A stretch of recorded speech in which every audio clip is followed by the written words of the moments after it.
School পড়ুয়াদের নিয়ে যাওয়ার সময় পুলকারে আগুন, আর এই ঘটনায় আতঙ্কে 14 জন স্কুল পড়ুয়া। ঘটনাটি শিলিগুড়ির মাটিগাড়ার। আগুনে ভস্মীভূত হয়ে গিয়েছে পুলকার আতঙ্কে স্কুলের পড়ুয়ারা। অল্পের জন্য রক্ষা পেয়েছে বেসরকারি স্কুলের এই 14 জন পড়ুয়া। কিন্তু আগুন লাগলো কিভাবে? যান্ত্রিক ত্রুটির কারণে পুলকারে আগুন লেগে থাকতে পারে বলে সূত্রের খবর।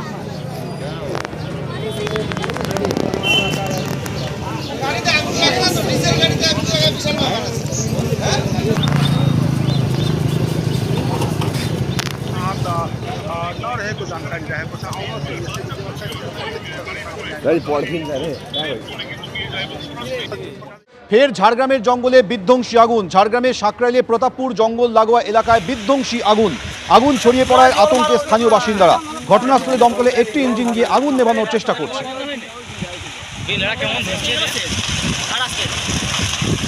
দমকল কাজ মনে মনে খেয়ে যাবে, 11,000 লাগলে ঝামেলা আছে।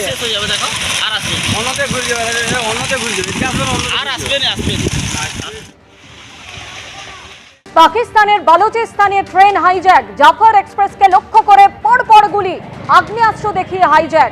শতাধিক যাত্রী সহ পাকিস্তানের ট্রেন হাইজ্যাক। জাফর এক্সপ্রেসে 500 যাত্রী, শতাধিক যাত্রী পণবন্দি বলে জানা যাচ্ছে। বিএলএর হাতে পণবন্দি পাক সেনা সহ শতাধিক যাত্রী। ট্রেন হাইজ্যাক করার দাবি বালুচ লিবারেশন আর্মির। কয়েকজন পাক সেনা সহ জাফর এক্সপ্রেস হাইজ্যাক। রেল লাইনে বিস্ফোরক রেখে গোটা ট্রেনই হাইজ্যাক। সেনা অভিযান চালালে পুরো ট্রেনই উড়িয়ে দেওয়ার হুমকি বিএলএর। দুপক্ষের সংঘর্ষে 6 জন পাক সেনা নিহত, দাবি বালুচ লিবারেশন আর্মির। কোয়েটা থেকে পেশোয়ার যাওয়ার সময় ট্রেন হাইজ্যাক। ট্রেনে ছিল 500 যাত্রী, 100 জনকে পণবন্দি করল বালুচ লিবারেশন আর্মি। পাক বায়ুসেনার হামলা বন্ধ না হলে পণবন্দীদের মেরে ফেলার হুমকি বিএলএর। কোয়েটা থেকে 125 কিলোমিটার দূরে ট্রেনকে হাইজ্যাক করল বিএলএ। ঘটনাস্থলে আরও ট্রেন পাঠানো হচ্ছে, যাত্রীদের সঙ্গে যোগাযোগের চেষ্টা করা হচ্ছে, জানালেন বালুচিস্তান সরকারের মুখপাত্র। ঘটনাস্থলে পাঠানো হচ্ছে অ্যাম্বুলেন্স ও নিরাপত্তা রক্ষীদেরও। পার্বত্য এলাকা হওয়ায় ঘটনাস্থলে পৌঁছতে অসুবিধা বালুচিস্তান সরকার সূত্রে, এমনই খবর।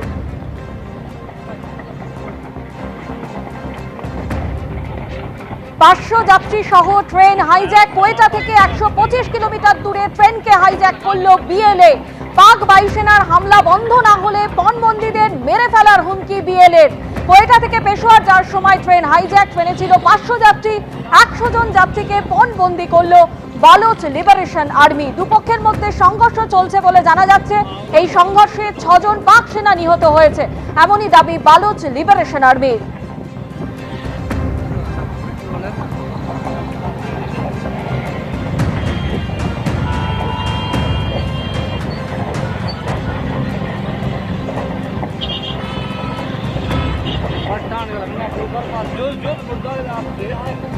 ট্রেন হাইজ্যাক করাটা একটা অভিনব পদ্ধতি নিয়েছে, কিন্তু বালুচ লিবারেশন আর্মি আজকের থেকে না, বেশ কিছুদিন ধরে পাকিস্তানের বিরুদ্ধে কাজ করছে এবং তারা একটি আলাদা দেশ চাইছে। এবং জাস্ট ফেব্রুয়ারি মাসে, মানে আজকের থেকে ধরুন 20 দিন আগে, পাকিস্তানের এমপি ফজলুর রহমান তিনি ন্যাশনাল অ্যাসেম্বলিতে দাঁড়িয়ে বলেছিলেন যে আগামীকাল যদি বালুচ লিবারেশন আর্মি বা বালুচিস্তান স্বাধীনতা ঘোষণা করে তাহলে ইউনাইটেড নেশন এদের আলাদা কান্ট্রি ডিক্লেয়ার করে দেবে এবং আমাদের ওপর আরেকবার 1971 হবে। এটাতে আমি আশ্চর্য হয়েছি না, বাট অভিনব পন্থা যে ট্রেন হাইজ্যাক করেছে সেটা একটা অভিনব পন্থা। এবার আমরা দেখছি কি হচ্ছে এর উপর। বাট পাকিস্তানকে এখন নিজেদের দেশ সামলাতে হবে এবং ভারতের এত বছর ধরে ভারতবর্ষের কে নাস্তানাবুদ করবার চেষ্টা থেকে দূরের থেকে নিজেদের ঘরটাকে সামলাতে হবে।